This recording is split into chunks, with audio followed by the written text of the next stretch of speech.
안녕하십니까. 폴록 이상선입니다. 제가 이번 시간에 할 건 요즘 이제 한참 얘기된 4차 산업, 스마트 팩토리에 대한 부분이긴 한데, 실제 그 프로세스에 대한 얘기는 아니고요. 회로 개발을 그 프로세스에 맞게 어떻게 운영할 거고, 어떤 데이터를 관리해야 되고, 어떤 부분이 연결해야 되는지에 대해서 설명을 드리겠습니다. 스마트 팩토리, 여러분들 많이 아시기 때문에 제가 특별한 얘기를 말씀드리지 않겠습니다. 여기 나오는 것처럼 독일에서 시작을 해서 전 세계적으로 스마트 팩토리를 하겠다고 저희 나라도 그렇고 일본도 그렇고 중국도 그렇고 독일, 미국 전 세계 어느 나라든 다 똑같은 형태로 가고 있고요. 거기에 이제 파생이 돼서 요즘 한참 얘기되는 4차 산업혁명이 됐습니다. 빅데이터 처리라든가 IoT, 그죠? 그 다음에 AI 딥러닝이라고 해서 여러 가지 인공지능 기법을 쓰는 것들. 단순하게 이런 부분들이 그냥 사업체에 들어가서 어떤 프로세스를 바꾼다라는 형태의 얘기인데, 사실 처음에 인더스트리 4.0을 주창했던 독일이 이걸 시작하게 된 배경이 있습니다. 그 이유 중에 하나가 IMF 때일 겁니다. IMF 때 자기네 제조를 다시 내국으로 갖고 오면서 많은 이슈들이 생긴 부분을 시스템으로 해결하겠다라고 주창을 처음에 했던 부분이 인더스트리 4.0이고요. 그런 부분을 하다 보니까 요즘처럼 시대가 네트워크화되고 인터넷도 잘 되고 데이터의 전송이나 여러 가지 활용 방안들이 늘어나면서 스마트 팩토리가 4차 산업혁명이라는 얘기가 되었습니다. 그래서 처음에 이런 얘기가 나오고 났을 때 저희 나라에서도 한번 이런 기사가 나서 2016년에 나왔던 그 신문에서 활용한 겁니다. 4차 산업 간다, 스마트 팩토리를 갖게 되면 고용 인원이 이제 감소할 것이다. 왜? 공장이 자동화되고 로봇으로 바뀌면서 많은 노동력이 떨어진다라는 부분인데, 사실 의미를 좀 다르게 생각하셔야 됩니다. 왜냐하면 사업체가 바뀌고 있고 사업군이 바뀌고 있고 또 하나는 새로운 기술이 바뀌고 있는데, 제조 부분에 대해서 어떤 것보다는 새로운 사업군을 옮겨가는 거고, 거기에 따라서 개발이나 환경도 바뀌어야 된다는 부분이거든요. 특히 전자회로 개발 쪽이라든가 제조 쪽도 마찬가지로 환경에 대비해서 움직이셔야 된다는 부분입니다. 새로운 이런 부분에 있어서 나오는 것들이 요즘 많이 얘기가 되는 부분이죠. 빅데이터 활용에 대한 것들, 그죠? 거기에 따라서 딥러닝이나 AI 기법, 요즘 한참 어느 회사를 가든 어느 그 기업을 가든 간에 얘기가 되는 것 중에 뭐든 좀 이렇게 사람이 할 수 있는 것보다 시스템을 해줬으면 좋겠다라는 쪽으로 얘기를 많이 하십니다. 그래서 이쪽에 새로운 기법들이 나오는 거고요. 거기에 따라서 여러 가지 기술들이 얘기가 되고 있습니다. 빅데이터 처리라든가 IoT 기반, 클라우드라든가, 죄송합니다. 여러 가지 얘기들이 대두가 되고, 이런 새로운 기술이 기술 자체로 어떤 다른 솔루션에 활용되는 건 당연한 부분인데, 이 부분도 회로 쪽으로 끌고 들어올 수 있다는 부분이죠. 회로 쪽으로 끌고 들어와서 개발 함정에 맞춰서 거기에 따른 여러 가지 행위를 하것이나 아니면 프로세스를 잡거나 아니면 다른 관리를 응용하실 수 있는 부분이 생겨난다는 겁니다. 저희 회사에서 하고 싶은 부분은 지금 보시는 것처럼 스마트 팩토리, 그러니까 여러 사업군이 있겠죠. 식품에 관련된 거, 의료에 관련된 거, 아니면 다른 여러 분야가 있겠는데, 그 중에 저희 쪽은 전자 쪽에 좀 해당이 됩니다. 전자 쪽도 보시면 일반 가전제품이 있을 수 있고요. 요즘 자동차 쪽에, 오토모티브 쪽에 전기 자동차를 가고 자율주행을 가면서 얻어나는 부분이 있고요. 그 외에 여러 가지 부분들이 전자 회로 부분이 점점 늘어나는 쪽인데, 그 중에 전자제품 개발이나 제조 관련된 솔루션으로 저희도 아마 이런 부분에 지금 진입을 하려고 하고 있습니다. 일단 저희 쪽에서 갖고 있는 것들은 두 가지 형태의 그러니까 솔루션과 시스템을 갖고 있습니다. 하나는 이제 플렉스라는 거, 꽤 오래전부터 저희 여기 아마 주요 고객분들도 많이 와 계시는데, 플렉스라는 제품군이 실제로 어플리케이션 프로그램입니다. 그러니까 설계 데이터를 가지고 검증을 하거나 아니면 어떤 커뮤니케이션을 하거나 아니면 거기에 따른 산수물을 만들어서 작업에나 제조 쪽에 활용할 수 있는 솔루션들이 제공이 되고요. 그 기반에 웹상에서 부품을 관리하시고 도면을 관리하시고 요원을 관리하시고 또 여기에 추가되는 좀 더 나중에 말씀드리겠는데 지도 데이터까지도 관리하실 수 있게, 그래서 계속 데이터를 연계하는 쪽으로 저희가 솔루션을 제공합니다. 그러니까 단순하게 솔루션 자체만 있는 게 아니라 웹에 관리하는 프로그램도 같이 연계가 되기 때문에 관리 측면과 아니면 어떤 분석 아니면 여러 가지 응용 체계를 같이 하나의 시스템에 응용시켜서 운영하실 수 있다는 부분입니다. 저희 쪽에서 지금 하는 것처럼 이 부분에 있는 것 중에 역할을 지금 잡은 것 중에 하나가 뭐냐면, R&D 쪽에서 있는 데이터를 제조까지 내려겠다는 겁니다. 대부분 어느 전자회사를 가든 혈로도를 그리시고 PCB 데이터를 그리시고 그 모든 데이터는 R&D 쪽만 갖고 계십니다. R&D 쪽만. 그죠? 그것도 개발 쪽에. 뭐 잘 이루어지는 어떤 기업들은 뭐 P&M이나 PDM상에 원본 데이터를 잘 올리시죠. 뭐 혈로도를 올려놓으실 거고 PCB 데이터를 올려놓고 거기에 따라서 뭐 파츠의 정보라든가 비용 정보들이 시스템에 돌아가는 형태가 있을 거고요. 그 외에 이제 중소기업 같은 경우는 뭐 ERP 관리하시거나 아니면 데이터 서버에 관리하시고 그나마 그 정도도 다행인데 대부분은 하드웨어 개발자 로컬 PC에 모두 정보들이 관리되고 있는 상태입니다. 그러다 보니까 실제 이루어지는 제조 부분에서는 개발될 당시의 모든 데이터를 전달하지는 않습니다. 단순하게 작업 지도를 받거나 거버 데이터를 받거나 아니면 도면으로 어떤 그저 PDF나 파일 형태로 받아서 업무를 처리하는 부분인데 이 상태가 아니라 개발 단계에 있던 모든 데이터를 제조까지 그대로 연계를 하자는 겁니다. 연계를. 그래서 제조 쪽에서 조금 더 작업 자체를 효율적으로 움직일 수 있게 하는 부분과 실수할 수 있는 부분을 시스템에 맡겨서 최대한 없애는, 휴먼 에러 자체 없애는 부분입니다. 그래서 가장 먼저 되는 게 회로 데이터 자체를 내려주는 거죠. 공유할 수 있게끔. 그리고 거기에 따른 정보나 얻어지는 어떤 인포메이션들을 도면상에다 붙이겠다는 겁니다. 도면상에다. 단순히 그냥 데이터끼리 아니면 문서끼리 아니면 텍스트 형태로 주고받는 정보들이 아니라 도면에 직접 기록하고 정보를 추적할 수 있게끔 그런 쪽으로 가는 내용을 담고 있습니다. 그래서 회로 관리를 시작하면 아마 지금 여기 계신 분들 중에 시스템이 잘 갖춰지신 분들은 이미 이 부분은 다 구축이 돼 있는 상태입니다. 중소기업 형태는 아직까지 여러 가지 안 되는 부분이 많은데 갖추고 있는 회사들도 꽤 많습니다. 일단 회로 관리를 한다고 하면 저희가 네 가지를 보거든요. 처음에는 이제 부품을 관리한다라고 말씀을 드리면 작업을 하기 위해서 회로도의 심볼이라든가 PCB의 풋프린트 정도라고 생각하는데 그게 아니라 부품의 정보, 그다음에 부품의 이력, 그리고 부품의 상태, 그리고 구매 내역, 구매를 어떻게 할 것인지 아니면 거기에 따른 수명 이런 부분들 다 기록이 돼야 되는 게 부품 관리 시스템이고요. 또 하나는 데이터 도면입니다. 도면. 그러니까 회로도를 그리셨으니까 회로에 대한 도면이 있을 거고 PCB를 했으니까 PCB 데이터가 있을 거고 거기에 따라 거보가 나갔으니까 거보에 대한 산출물이 있을 거. 그러니까 그런 부분들도 관리가 되고 거기에 따른 변경사항이 추적이 돼야 되고 부품 데이터와 연계가 돼서 언제든 모든 정보를 파악할 수 있게끔 관리돼야 되는 부분이고요. 이렇게 관리를 하려다 보면 부품을 누군가가 운영을 해줘야 되고 도면에 대한 부분에 대한 시스템들을 관리를 해야 되니까 조직이 필요하겠죠. 그래서 대기업 같은 경우는 특별 조직이 저런 형태로 있다면 C4라는 이름이라든가 아니면 뭐 다른 어떤 이름으로 정보 전략이라든가 뭐 어떤 형태의 IT들이 조직을 갖추게 돼 있고요. 이렇게 일단 갖춰지면 이런 모든 부분에 있는 아까 말씀드린 것처럼 솔루션을 적용하거나 시스템을 적용해야 되기 때문에 인프라 구축이 시작이 됩니다. 뭐 기본적으로 모든 회사들은 제조나 운영을 위해서 ERP는 운영을 하시고요. 그 다음에 PLM이라든가 PDM 같은 상태의 추가적인 부분들 아니면 그 외에 다른 것들을 더 하시는 것들 거기에 헤드 데이터 그리고 공정에 관련된 솔루션들을 같이 인프라를 다 구축해서 회로 관리라는 형태로 운영을 하시는 부분이 1차적인 겁니다. 가장 기본적인 운영 형태죠. 그래서 처음에 이렇게 회로 관리를 하신 분 대기업 같은 경우는 한 10여 년 전부터 이렇게 운영을 해오셨습니다. 그래서 했던 이유 중에 가장 큰 건 옆에 있는 겁니다. 일단 원가가 절감이 되고요. 경비가 절감이 되고 기간이 단축이 된다는 거. 시스템을 갖췄다고 해서 이런 부분이 일어난다는 게 좀 의아하긴 한데 쉽게 이렇게 생각하시면 됩니다. 설계를 자꾸 반복적으로 하시는 부분들을 없애는 거고요.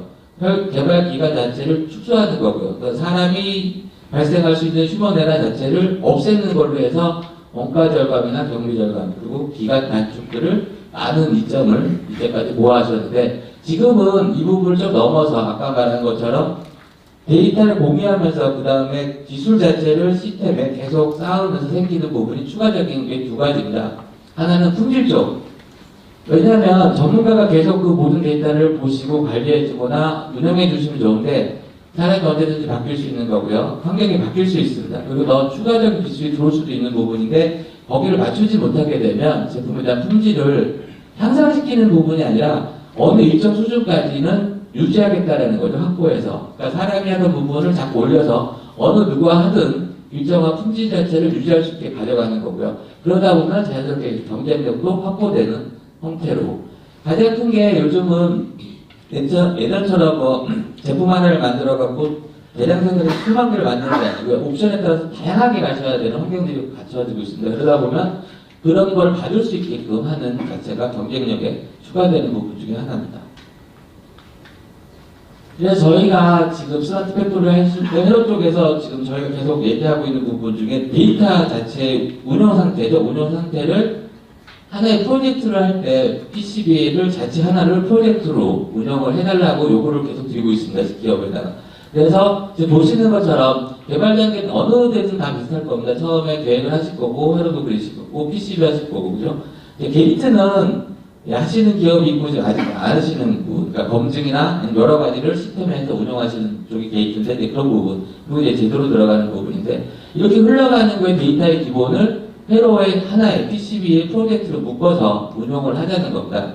그래서 아까 말씀드린 것처럼 원도죠. 회로도나 PCB나 소프트웨어 같은 것들 자체, 원본 자체는 관리가 되셔야 되는 부분이기 때문에 이런 부분에 대해서는 항상 관리를 하시는데 데이터 공유라고 말씀을 드렸습니다. 데이터 공유라고 했으니까 원도 자체를 내리시면 만약에 뭐 캐릭터를 다 전직원이 볼 수 있게 공유하시거나 운영하시면 큰 문제가 없으실 건데 굳이 설계하지 않는 사람까지 굳이 그 설계 데이터, 설계 툴을 접할 이유는 없겠죠. 그래서 일단 원도가 아닌 비오 데이터 형태로 데이터를 컨버전하라는 겁니다. 그래서 누구든 쉽게 시스템에서 PCB나 회로도를 볼 수 있게끔 거기에 따라서 기초를 가지는 거고요. 이렇게 해서 산출되는 이 부분도 설계자가 뭐 툴에서 버튼 누르시고 만들어서 올리시거나 아니면 어떤 걸 응용해서 하시거나 엑셀에 열심히 키나 쳐서 산출을 만드실 수 있는데 이런 부분도 원도를 체크인아웃 할 때 자동으로 원하는 산출물들이 등록되는 거죠. 거버라든가 작업 지도서라든가 아니면 SMT 마운트에 필요한 좌표 데이터를 뽑아준다든가 그죠? 비오엠에 대한 역할을 할 수 있는 기타 여러 가지 산출물을 만들어서 한꺼번에 시스템 운영을 하는 거고요. 이렇게 일단 가장 기본적인 게 이 부분이고 이 부분이 프로젝트에서 운영이 되다 보니까 항상 리비전이 이루어지는 겁니다. 그러니까 회로 설계를 하시든 PCB 설계를 하시든 건 본인 로컬 시스템에서 하시든 아니면 요즘 뭐 클라우드 하셔도 데이터는 항상 체크인아웃해서 올라가는 거죠. 서버로. 데이터 서버 항상 올리라는 겁니다. 기본 PC에서 하시는 게 아니고. 이렇게 올리다 보면 자연적으로 시스템이 알아서 이전 버전과 지금의 상태가 뭐가 바뀌었는지 아니면 어떤 부분에 문제가 있는지 자동 체크할 수 있게끔 하는 부분이 일어나는 거예요. 여기에 대한 추가적인 것들이 이제 생성이 됩니다. 일단 원도를 체크인아웃하다 보니까 회로에 대한 리스트, 넷리스트라든가 파트리스트 정보들이 자연스럽게 올라가서 나중에 BOM 연동과 관련이 있는 부분이 이루어질 거고요.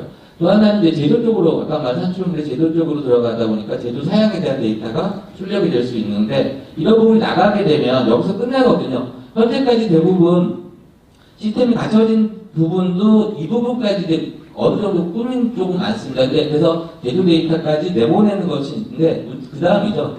문제는 이제 제조에서 불량이 난 부분도 데이터를 같이 프로젝트에 엮으라는 거죠. 그래야 이 제품을 나중에 봤을 때 어떤 히스토리로 문제가 있어서 설계가 변경되는지 어떤 변화가 있었는지 추적이 가능하고요. 1차적인 건 자기 데이터에서 확인하는 게 먼저이긴 한데 다음입니다. 이 데이터가 쌓이면 추후 개발을 하시거나 다른 어떤 변화가 생겼을 때 정보를 받고자 할 때 추적이 가능할 수 있게끔 만들 수 있다는 거죠. 부품 하나 잡았을 때 이 부품이 다른 프로젝트에서 제조의 불량을 일으켰는지 아니면 다른 어떤 품질의 불량을 일으킨 정보를 추적해서 현재 개발하는 프로세스에 응용해서 쓰시라는 겁니다. 동일한 반복되는 어떤 행위를 하지 않고요. 누군가 앞에서 선행해서 해결했던 방법을 빨리 찾아서 개발하는데 응용할 수 있게끔 같이 운영을 넣기 위해서 데이터를 같이 운영하시라는 거고요. 또 하나는 그 CA팀을 움직이시거나 아니면 검증을 갖고 계신 분들은 그 이력까지도 다 이 프로젝트에 묶으라는 겁니다. 그래야지만 추적성이나 나중에 상호 어떤 이력을 쫓거나 제품 개발에 좀 더 많은 정보들을 보실 수 있는 부분입니다. 그래서 지금 저희가 많이 하는 것 중에 아까 말한 게이트 쪽입니다. 설계 데이터는 지금 말씀드린 것처럼 원도를 보관하시고 시스템에 체크아웃 하면서 비오 데이터를 만들 거고 거기에다 자동 산출물을 만들어서 제조가 연결가 됐고요. 제조에서 연결된 애들이 정보가 쌓이는 하나의 데이터는 그렇게 구축을 하시고 난 다음에 또 하나 말씀드리게 돼 게이트 쪽입니다. 게이트. 왜냐하면 사람이 일일이 PCB 데이터 보고 체크리스트 보고 확인하시거나 실물 보고 확인하시는 부분들을 시스템에 올리시는 거고요. 아니면 뭐 CE 쪽에서 하시는 어떤 해석이나 이런 부분들도 자동으로 올려서 검증을 사전에 먼저 할 수 있게끔 하는 부분입니다. 그래서 기본적으로 PCB가 체킹될 때 부품이나 회로 부분이 다 자동으로 검사가 되기 때문에 이런 쪽에 데이터들이 올라가 있을 거고요. 검증 부분은 제조를 하는 DFM이라든가 DF라든가 여러 가지 것들이 마찬가지로 일어나서 일단 시스템 자체에서 에러가 생기면 다음 스텝으로 안 넘어가겠죠. 그래서 그런 부분들을 활용할 수 있게끔 하시는 부분이고요. 해석 같은 부분도 마찬가지로 정 안 되면 수동으로 해서라도 결과를 올려서 다음 스텝 넘어가는지 안 넘어가는지 스텝 자체를 확인하실 수 있게끔 하셔야 된다는 겁니다.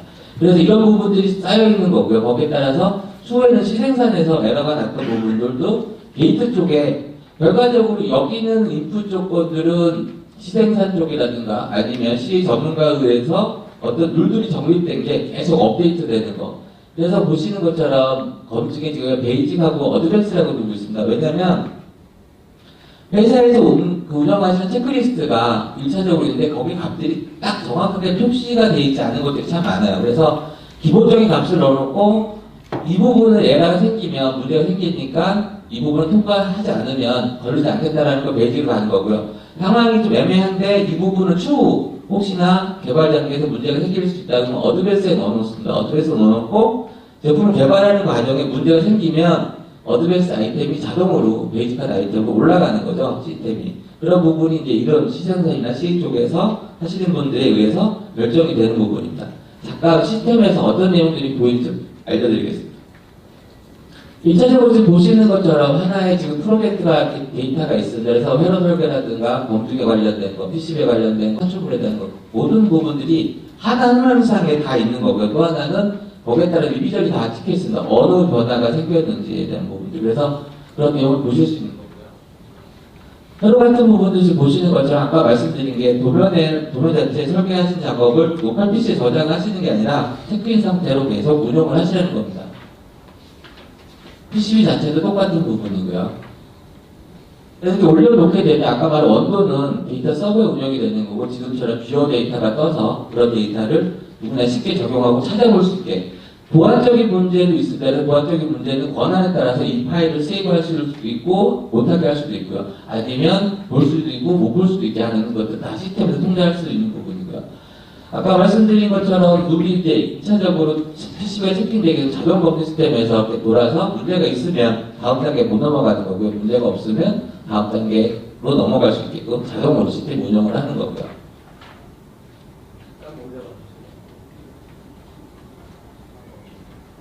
지금 여기 지금 탑에 좀 좁아서 그런데 여기 밑에 보시면 자동으로 생깁니다. 버거나 아니면 뭐 작업 순서 이런 것들도 사람이 하시는 게 아니고요. 시스템 태워서 자동으로 데이터가 DB상에 링크가 되게 되어 있습니다.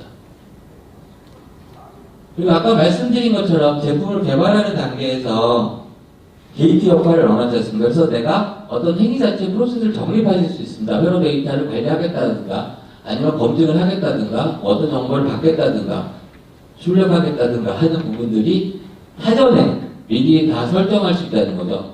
예를 들어서 개발 단계에서 PL들이나 PM들이 이 프로세스는 뭐를 타야 돼, 어떤 말을 갖고 와야 돼, 결과물을 만들어야 된다는 것들을 그죠? 어딘가 기록을 하는데 그 기록을 사람이 하는 게 아니고요. 시스템에 이런 식으로 어떤 프로세스 자체의 순서를 정하시고 담당자를 정하시고 그 다음에 기간을 정해 놓으시면 자동으로 시스템 계속 감지해서 그런 부분들을 활용할 수 있는 거. 그러니까 사람이 놓칠 수 있는 어떤 단계라든가 이런 부분이 시스템이 관리를 해드릴 거고요. 거기에 따라서 프로세서도 예전에는 뭘 하나씩은 승인 올리지 않습니까? 근데 그런 절차가 아니라 어느 사람이 데이터가 보다 시스템이 알아서 끝나게 되면 다음 단계를 자동으로 다음 사람에게 알려주거나 메일링해서 공지를 하게끔 되어 있습니다.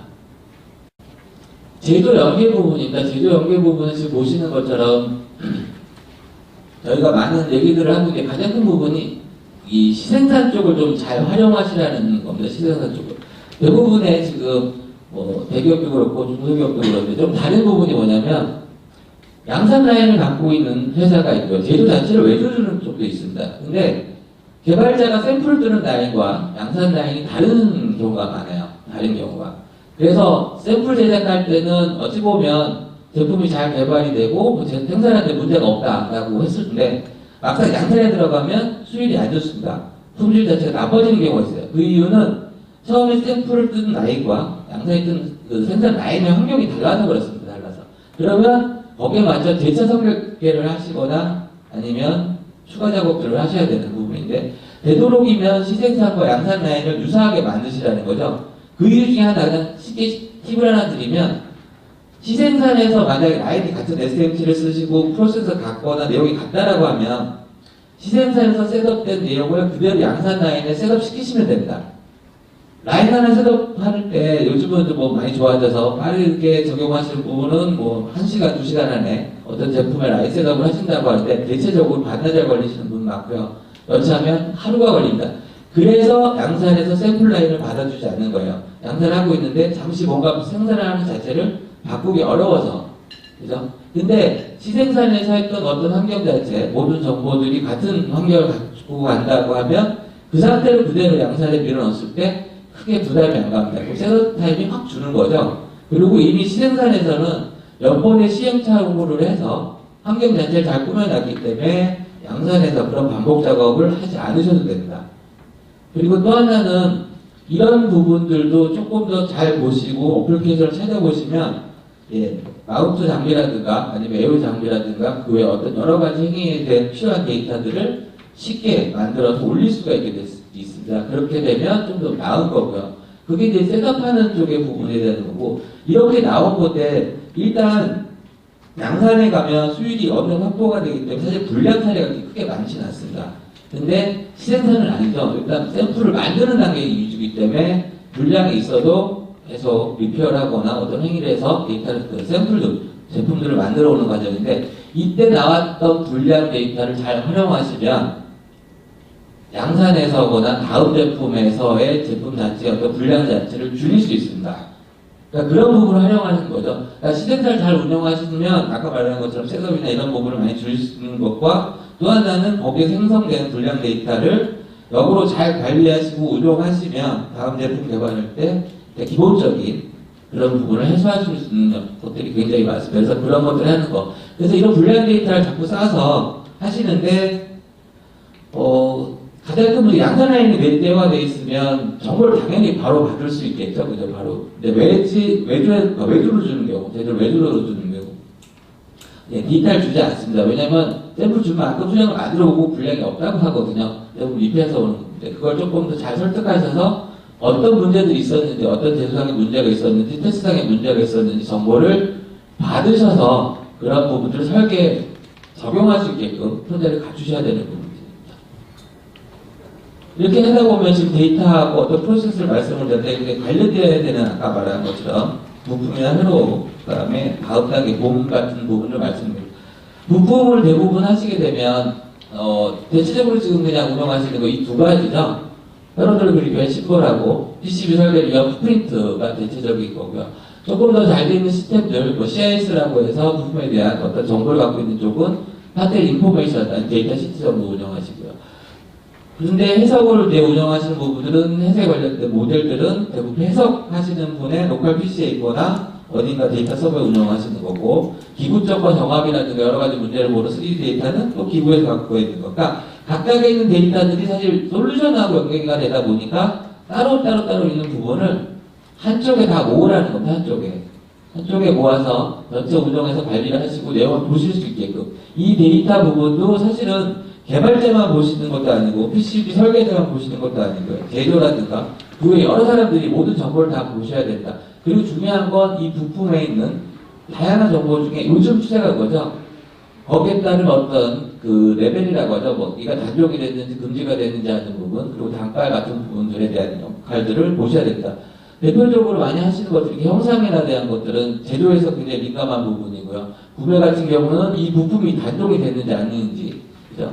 그런 내용을 빨리 개발자한테 전달을 해줘야 되는 부분 중에 하나입니다. 그래서 그 부분들을 어떻게 운영할 것인지에 대해서는 조금 더 고민을 하셔야 되는 부분인데, 자, 제가 한 가지 말씀드리겠습니다. 예를 들어서 지금 여기 혹시 전자업체 계시나요?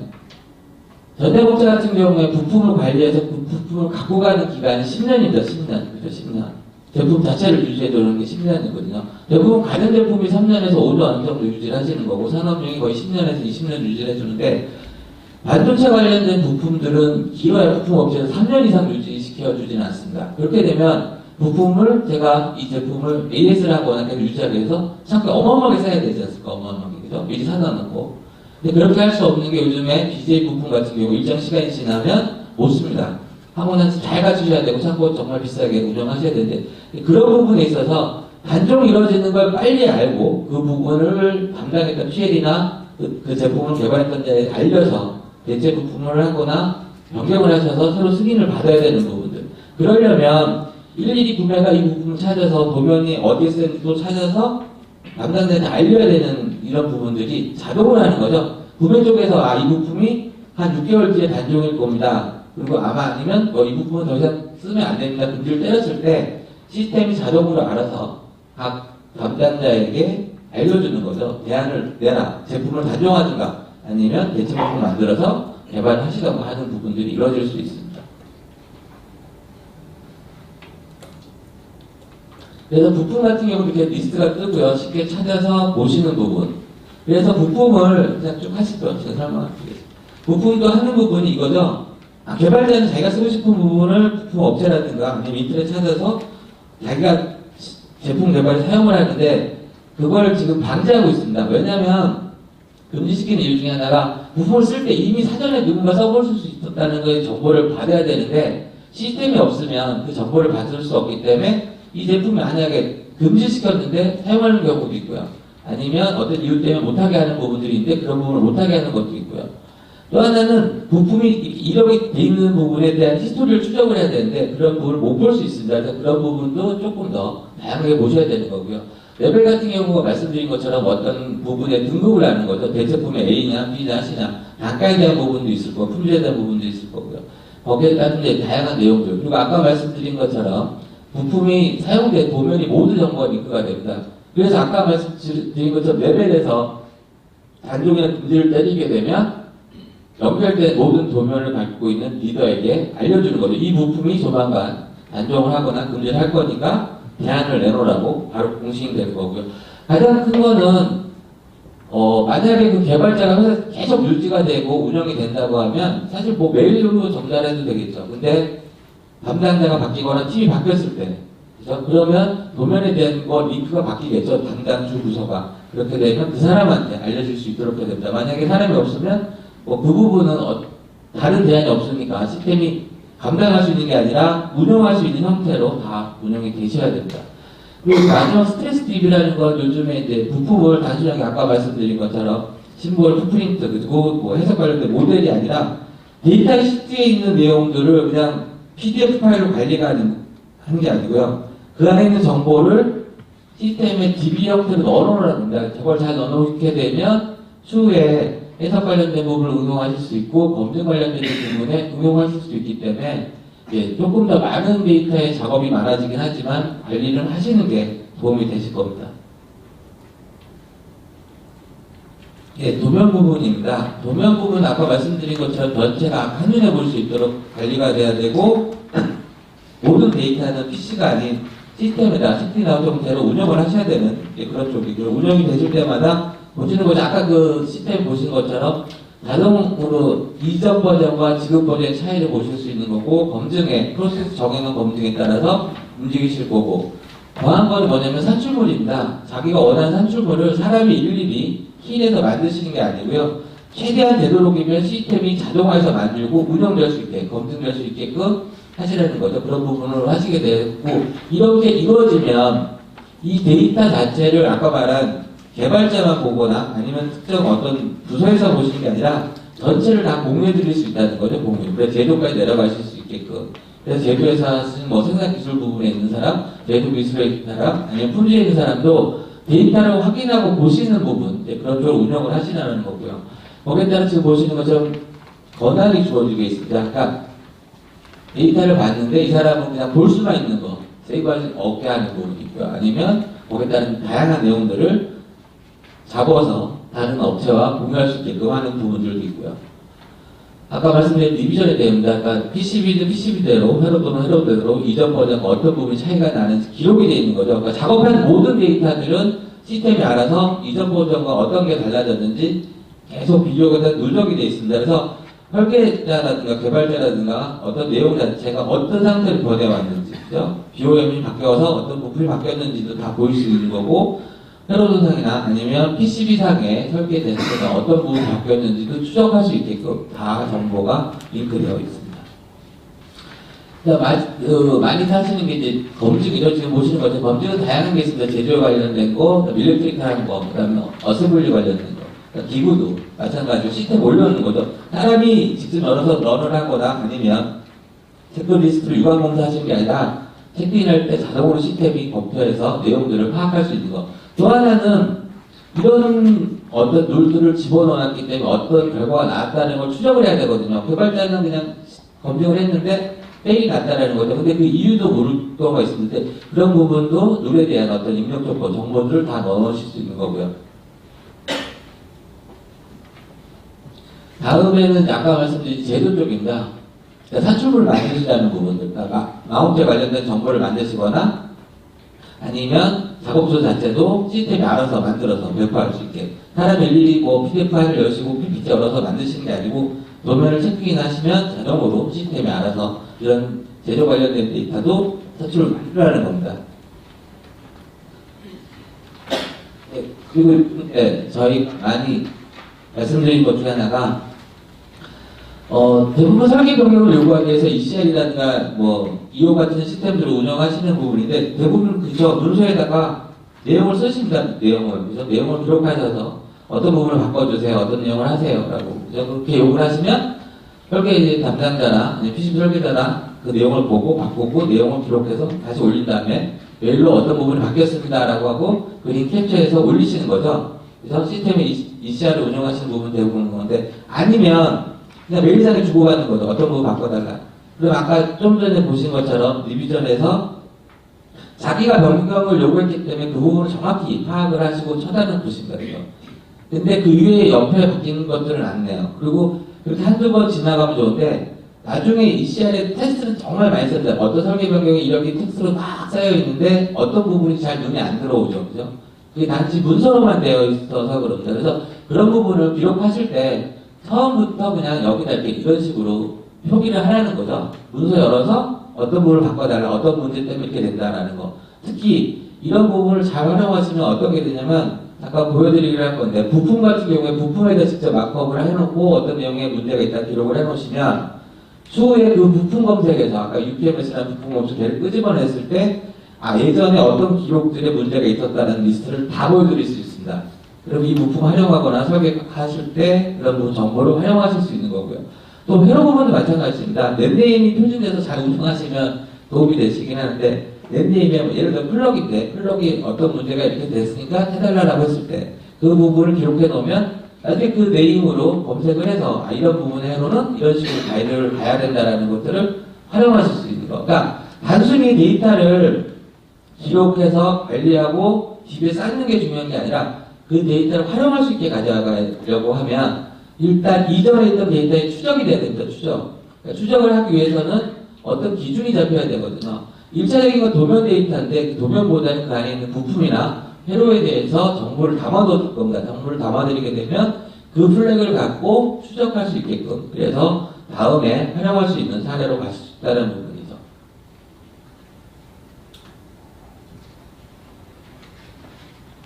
마크업을 열게 되면 지금 보신 것처럼 이전에 리비전 제로부터 이런 모든 ECR이나 ECO 같은 내용들이 다 기록이 될 겁니다.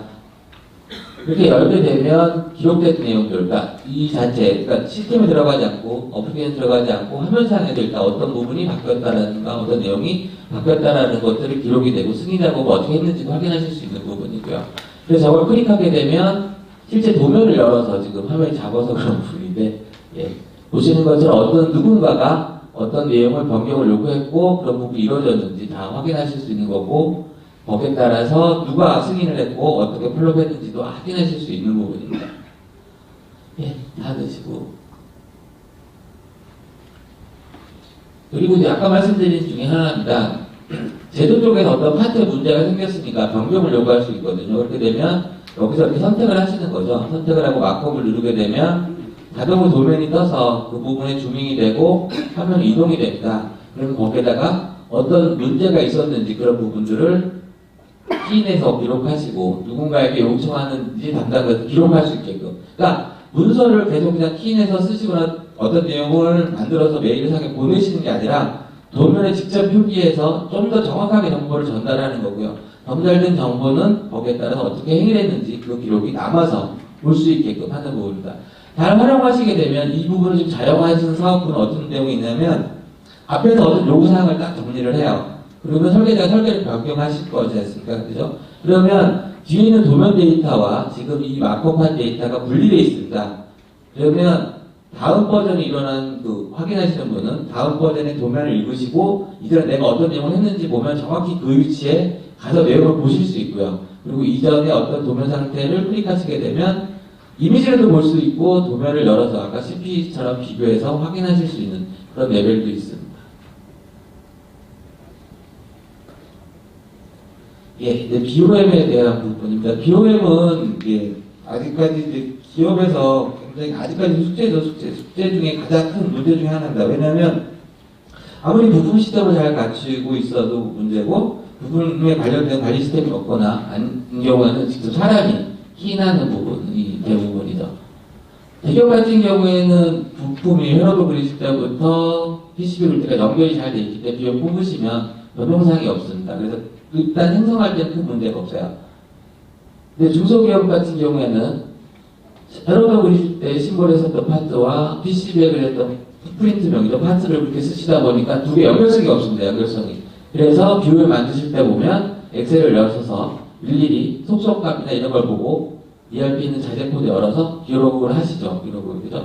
그러다 보면 사람이 실수를 하기 때문에 부품이 바뀔 수 있습니다. 잘못해서. 그러니까 휴먼 에러죠. 정확히 일일이 잘 찾으면 좋은데 사람이 뭔가 잘못 치거나 키인을 잘못하거나 하게 되면 제출상에 문제가 생기게 되는 경우 중에 가장 큽니다. 근데 사실은 양산에서 비효율 사고 치는 경우는 1년에 한두 건 있으면 많은 거고요. 그 전이죠. 샘플 단계. 샘플 단계에 수시로 많이 붙였다가 다시 잘못해서 새로 제작하시는 경우가 굉장히 많은데. 자, 그럼 1차적인 아까 말씀드린 것처럼 BOM을 작성할 때 이제 1차 문제고요. 작성할 때 문제가 없었다. 그 다음에 또 언제 터질까요? 그 다음에 터지는 게 뭐냐면 BOM 변경입니다. 주로 많이 일어나는 게 RLC 칩이죠. RLC 칩. 그죠? IC가 바뀌면 당연히 설계가 바뀌기 때문에 별 문제가 되지는 않습니다. RLC를 바꾸시게 되면 대부분이 회로도서부터 바꿔서 PCB도 바꿔놓고 BOM도 바꾸시는 게 정상적입니다. 그래서 세계가 항상 일치하셔야 되는데 동일한 자재, 칩이니까 동일한 크기의 부품을 쓴다고 해서 밸류값만 다른 어떤 부품을 바꾼다고 하면 BOM에서만 바꾸세요. BOM에서만. 그러다 보니까 도면이 앞에 회로도하고 PCB가 안 박혀 있습니다. 그죠?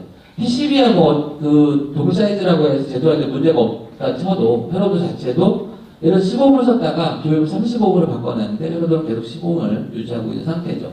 그게 왜 문제가 될까요? 왜? 가장 큰 문제는 이 PCB나 회로도를 한번 끝나고 다시는 안 쓰면 괜찮은데 활용해서 쓰시죠. 활용해서. 그죠? 활용해서 쓰십니다.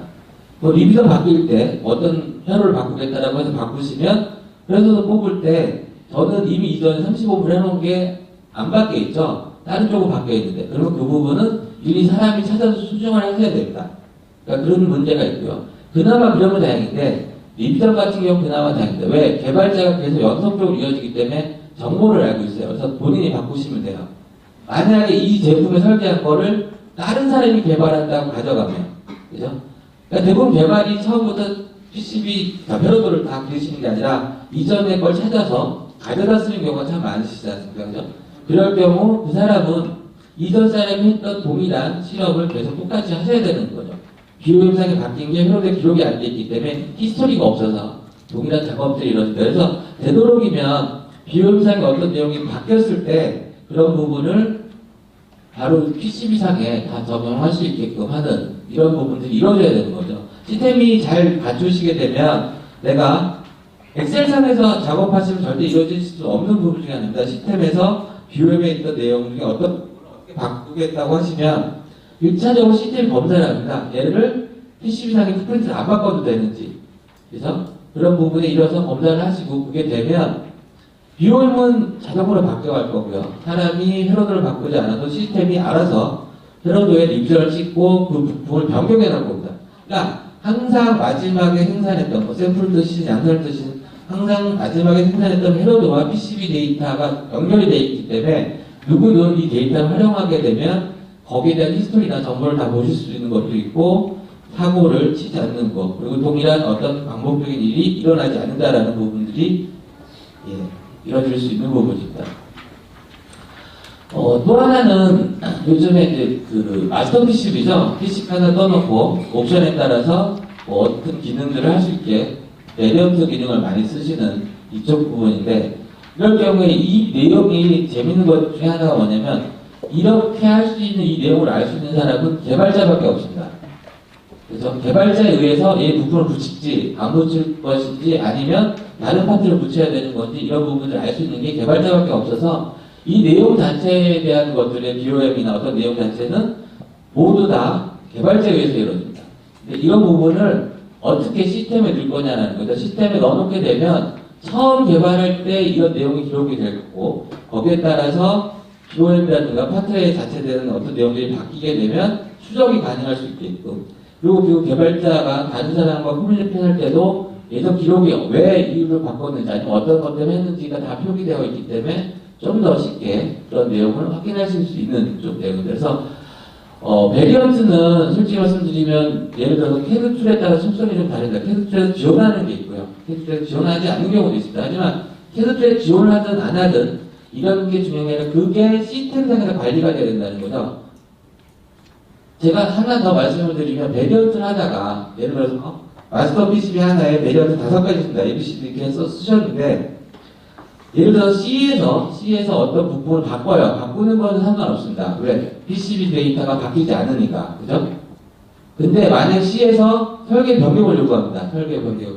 그러면 PCB 데이터가 바뀌죠. 그리고 헤러더도 바뀔 수 있습니다. 그럼 문제가 어디냐면 나머지죠. A, B하고 나머지들은 C에서 바꾼 이유 때문에 나머지도 바뀌어야 돼요. 근데 그게 예를 들어서 큰 문제가 없으면 좋은데 이슈가 생길 수 있습니다. 왜냐하면 지역마다 어떤 조건이나 환경이 다르기 때문에 회로를 바꿨는데 얘가 다른 쪽에 들어가 문제가 터질 수 있거든요. 그렇게 되면 이렇게 나왔던 베리언트 하나가 자연스럽게 이 프로젝트에서 분리가 돼야 돼요. 왜? 걔는 PCB하고 회로를 따로 갖고 분리가 돼서 운영이 되셔야지만 이전 것들은 상태를 유지할 수 있거나 어떤 내용들을 계속 기록하실 수 있는 부분들이 이루어집니다. 아까 보시면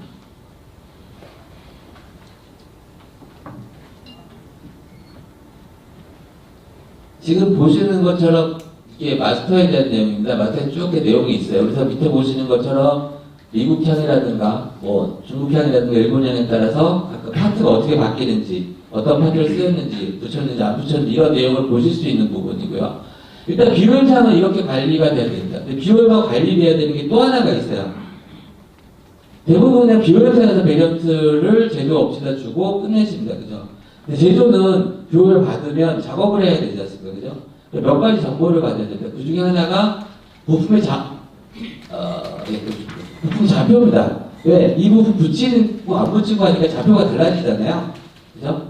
마스터 PCB에서 모든 정보를 다 받았는데 BOM상을 보고 제조하는 분이 이 부분 붙여야 돼, 안 붙여야 돼 일일이 다 수기로 표기하시는 그런 부분인데 그게 아니라 각각의 베리언트에 따라서 부품 좌표가 따로 관리될 수 있게끔 알아서 링크가 자동으로 이루어질 수 있게끔 움직이는 거죠. 1차적인 거. 그냥 나가시죠. 그 다음에 또 하나 뭐냐면 부품이 붙고 안 붙고에 따라서 그죠? 기고물과 연계가 다릅니다. 그러니까 거기에 따라서 부품 붙이는 거 3D와 붙이지 않은 3D가 각각 베리언트에 대해서 3D 데이터도 따로 관리가 돼서 그런 정보도 볼 수도 있어야 되고요. 그리고 가장 중요한 건 작업 순서입니다. 죄송합니다. 연계가 안 되네요. 작업 순서 같은 경우에는 작업자가 직접 해야 되는 부분이기 때문에 마스터를 하나 더 던져주고 거기다 이렇게 대부분 지금 이렇게 좀 마스터 PCB에 작업수를 던지고 나서 붙이지 않으면 X마크 치신다. X마크 그죠? 이 X마크를 누가 치냐면 사람이에요. 사람이 그죠? 그래서 잘못하면 붙여야 될 때 안 붙이고 안 붙여야 될 때 붙이는 사고를 친다. 그러니까 이런 부분들도 다 시스템상에서 관리가 돼야 된다는 거. 그러니까 되도록이면 사람이 행위하는 거 맞습니다. 사람이 결정을 해야 되는 거. 베런트도 분명히 말씀드린 것처럼 하드웨어 개발자가 다 내용을 결정하고 분류하는 체계가 있습니다. 그래서 그렇게 운영하시는 거 맞는데 그 이외에 있는 모든 행위들에 사람이 일으킬 수 있는 휴먼 에러 자체를 축소하셔야 된다는 부분. 예, 제가 해야 될 부분의 얘기는 다 했어요. 그래서 사실 요즘에 많은 기업들이 스마트 팩토리 한다고 제조 라인에다가 센서 다시고 관리 시스템 넣으시고 MES 넣으시고 하면서 점점 시스템을 하셔서 데이터는 어마어마하게 쌓여있습니다. 데이터는. 그래서 불량 데이터부터 뭐 여러 가지 데이터들이 다 쌓여있는데 문제는 그거죠.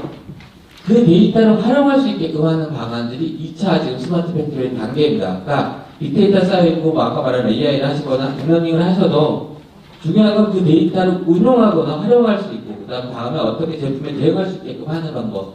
가장 큰 건 아까도 처음부터 말씀드린 것처럼 데이터 자체가 연구소에서 갖고 계신 설계 데이터에 대한 부분을 어느 부서든 다 연계해서 볼 수 있게끔 일단 공유를 하셔야지만 됩니다.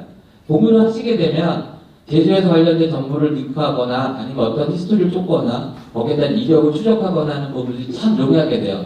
그러니까 많이 쌓여있는 데이터를 되도록이면 운용할 수 있게끔 바꾸라는 거죠.